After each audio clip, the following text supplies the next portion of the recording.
Hi friends, అందరికి కూడా నమస్కారం అండి. సో రీసెంట్‌గా నేనైతే లీవ్‌కి వెళ్ళడం జరిగింది. మా అన్నయ్య మ్యారేజ్ కోసం అనమాట. సో నేనైతే రిసెప్షన్‌లో డాన్స్ చేయాలని అనుకున్నాం అనమాట. మా ఫ్రెండ్స్ అందరం కూడా. సో యాక్చువల్‌గా చెప్పాలంటే ముందు ముందు నుంచి కూడా మనకు డాన్స్ అంటే టచ్ ఉందనమాట. సో ఎందుకంటే ఫస్ట్ ఒకప్పుడు మనకి డాన్స్ అంటే ప్యాషన్ అనమాట. సో డాన్స్‌లో ఏమైనా చేయాలి, ఏమైనా ట్రై చేయాలి అనుకునేవాడిని ఒక టైంలో. సో బట్ మనకున్న ఫ్యామిలీ ప్రాబ్లమ్స్ వల్ల, ఫ్యామిలీ సిట్యుయేషన్స్ వల్ల నేనైతే డిఫెన్స్‌లోకి అయితే రావడం అనేది జరిగిందనమాట. సో బట్ నా ప్యాషన్ అయితే నేను ఏ రోజు వదలలేదు. సో ఎప్పుడు టైం ఉన్నా సరే, ఎప్పుడు లీవ్‌కి వెళ్ళినా సరే నేను నా డాన్స్ అనేది కంటిన్యూ చేయడమే జరిగిందనమాట. సో అందువల్ల నా బ్రదర్ మ్యారేజ్‌కి అయితే నేను డాన్స్ చేయాలని ఫిక్స్ అయ్యాననమాట. సో మా ఫ్రెండ్స్ కూడా చాలా వరకు అందరికీ కూడా డాన్స్ టచ్ ఉంది. సో మేమందరం కూడా చాలా రోజుల తర్వాత డాన్స్ ప్రాక్టీస్ చేద్దాం అనుకున్నామనమాట. సో మా అన్నయ్య మ్యారేజ్ కోసం.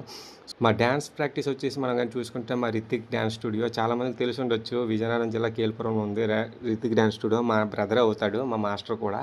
సో అన్ని డాన్స్ స్టూడియోకి వెళ్ళడం జరిగింది. అండ్ ఫస్ట్ డే ప్రాక్టీస్ అయితే చాలా అంటే చాలా బాగా జరిగిందనమాట. నిజంగా నాకైతే చాలా బాగా నచ్చింది. ఒక 6 మంత్స్, 7 మంత్స్ తర్వాత మళ్ళీ నేను డాన్స్ చేశాను. సో నన్ను నేను అద్దంలో చూసుకోవడం చాలా బాగా అనిపించిందనమాట. సో ఇప్పుడు నుంచి ఏంటంటే నెక్స్ట్ దానికి సంబంధించిన వీడియోస్ కూడా నేను నా ఛానల్‌లో అప్లోడ్ చేద్దాం అనుకుంటాను అనమాట. ఎందుకంటే లైఫ్‌లో ప్యాషన్ అనేది మన లైఫ్‌లో ఎప్పుడు కూడా మనం వదులుకోకూడదు.